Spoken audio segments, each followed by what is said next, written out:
سلسلي نمشي بالشارع والناس ما تطلع فينا وتسب علينا.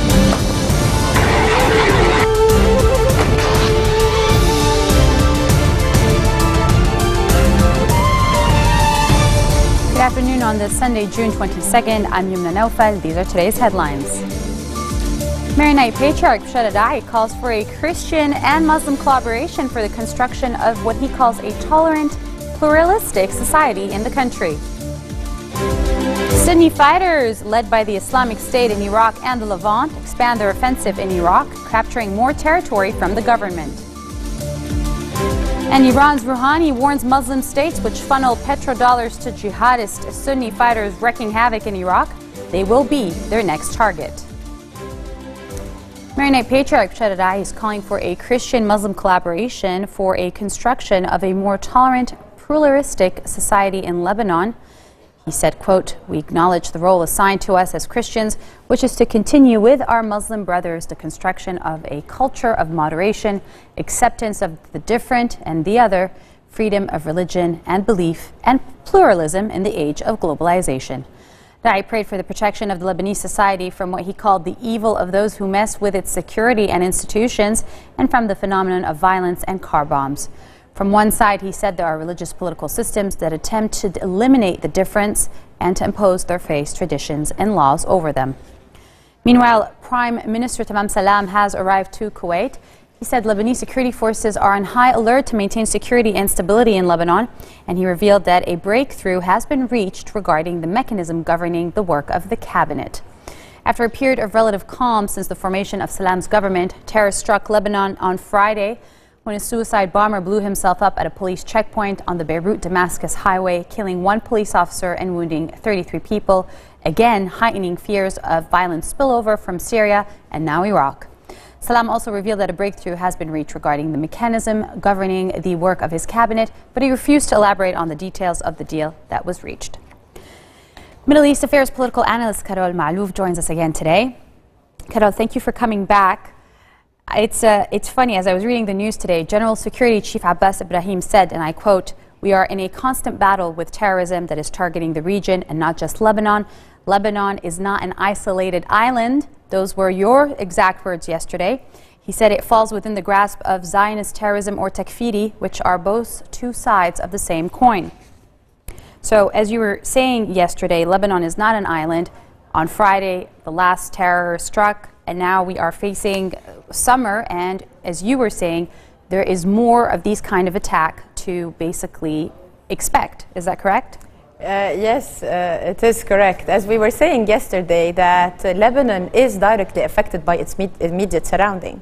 And the denominations and the social fabric or the sectarian fabric that makes up the Lebanese society of Sunnis and Muslims with the Christians are the same denominations that make up the Syrian social fabric and the Iraqi social fabric. So if you look at the region as a whole, you will find that the players, if you want, in the three countries. Now the problem has become cross-border. We cannot talk about Islamists or groups fighting within a geographical location or a specific territory, whether it's Lebanon, Syria, or Iraq. It has spilled over, just as ISIS moves from Iraq to Syria to Lebanon, so that Hezbollah move across borders from Lebanon to Syria as well. And we also heard some rumors that they might even go and help out in Iraq. So the conflict is spilling over, and it's no longer within the boundaries of the state. It has become more of a regional problem. All right, so you said it's a regional problem and it's spilling over, and we were talking about this earlier. What is a possible solution given the current circumstances?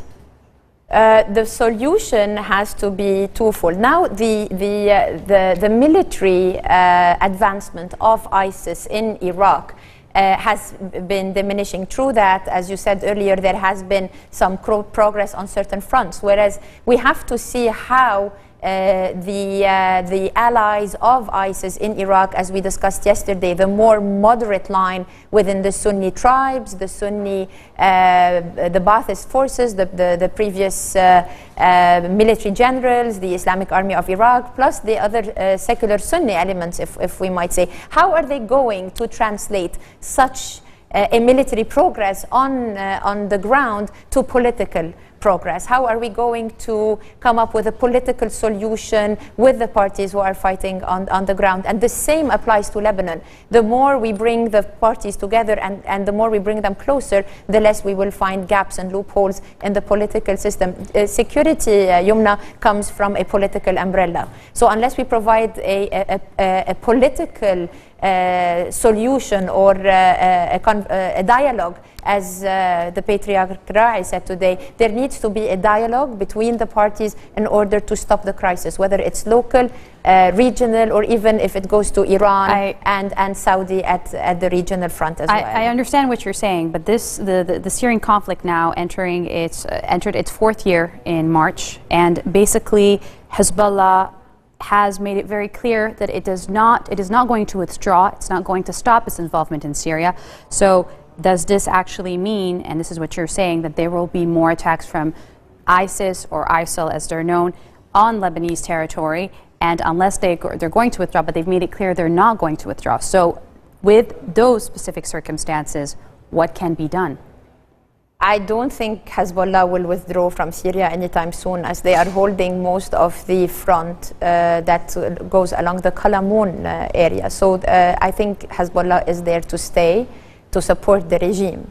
Now, again, if we look at the situation, we see that while military advancement is taking place, the conflict has been going on for 3.5 years now, and we have seen that there has been no solution on the ground. So unless the parties, whether it is the Hezbollah or ISIS or the other factions or Jabhat al-Nusra, because it surprises me now that nobody talks about Jabhat al-Nusra anymore and everybody talks about ISIS, whereas Jabhat al-Nusra are still very much present with their political agenda as well on our borders, as we said yesterday, in the mountainous area between Lebanon. But Jabhat al-Nusra's agenda is very similar to that of ISIS in terms of, wanting to spread a very extremist fundamentalism kind of rule of law on the countries. I beg to differ, Youmna, here, whether ISIS and Jabhat al-Nusra have the same agenda, where Jabhat al-Nusra have been trying to topple the regime in Syria and to overthrow Bashar al-Assad with an Islamist agenda, an extremist Islamist agenda with ties to Al-Qaeda. They have not been trying to set up their own Islamist state. Whereas ISIS has been trying to set up its Islamic state or emirate in northern Syria, in Al-Raqqa region in northern Syria, with an extension to Iraq and Al-Anbar. So while ISIS happens to be cross borders, Jabhat al-Nusra has not proven to have any but a pure Syrian Islamic agenda. So the danger on the region at the moment are cross-border groups such as Hezbollah and ISIS. I believe they are equally dangerous and equally important in the upcoming crisis that we see at the moment. All right. That being said, extremism and Islamic extremism in Syria not being as dangerous, you're saying, as ISIS and Hezbollah, who want to spread it and who you think each on one side, the Sunni side and the Shia side, are trying to dominate and basically take over the region, each one with their separate agendas. Yes, I'm not saying that Jabhat al-Nusra are more moderate. I'm saying that in their application of Sharia law are probably as extremist and as fundamentalist as ISIS. However, I'm talking about strategic political agendas. We have not seen Jabhat al-Nusra or the other Free Syrian Army fight in Iraq or in Lebanon, for example, but we have seen ISIS present in the three countries. So what is more dangerous is the international jihadist movement that is being created. We know that there Carol, are... sorry, we're going to have to take a quick break, but we're going to return and talk more about Iraq and Iran. Stay with us. We'll be right back.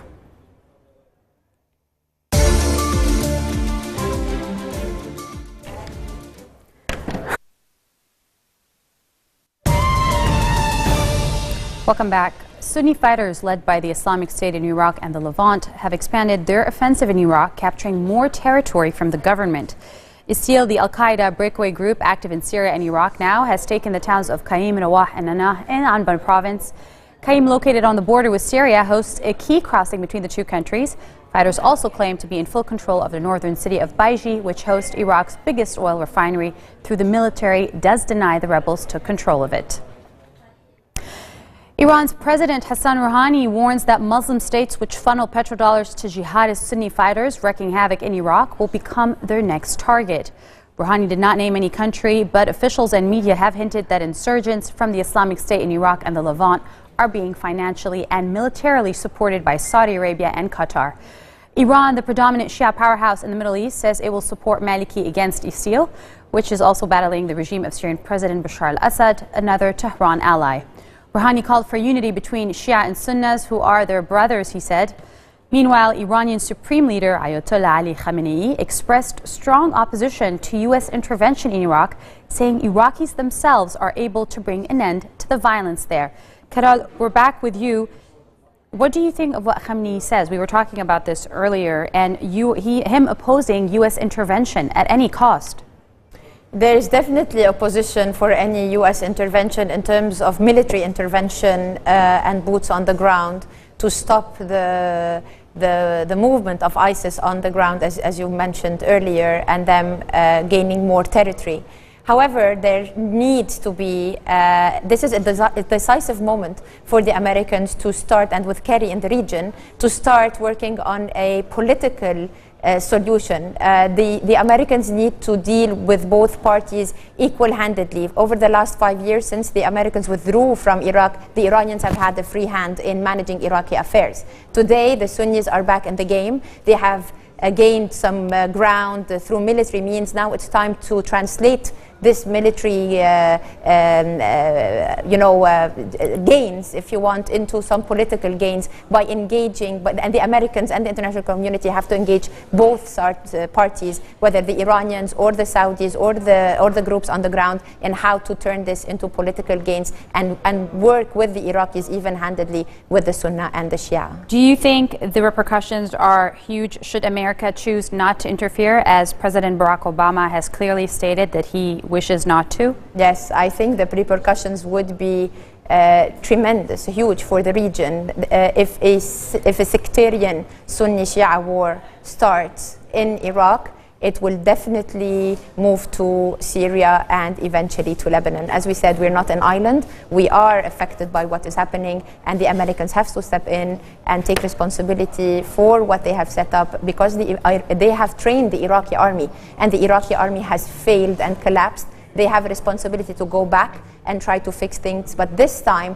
it has to be politically and diplomatically and not militarily. All right. Thank you for being with us. That was Middle East analyst with us, Ms. Carol Malouf, talking about Iraq, ISIS, Syria, and Iran. And on that note, we end our bulletin for today. I will remind you of today's headlines. Maronite Patriarch Bashar al-Assad calls for a Christian-Muslim collaboration for the construction of what he says is a tolerant, pluralistic society in Lebanon. Sunni fighters led by the Islamic State in Iraq and the Levant expand their offensive in Iraq, capturing more territory from the government. And Iran's Rouhani warns Muslim states which funnel petrodollars to jihadist Sunni fighters wreaking havoc in Iraq that they will become Iran's next target. Thank you for watching us here on Future Television. I'm Youmna Naufal, wishing you all a good week ahead. Take care.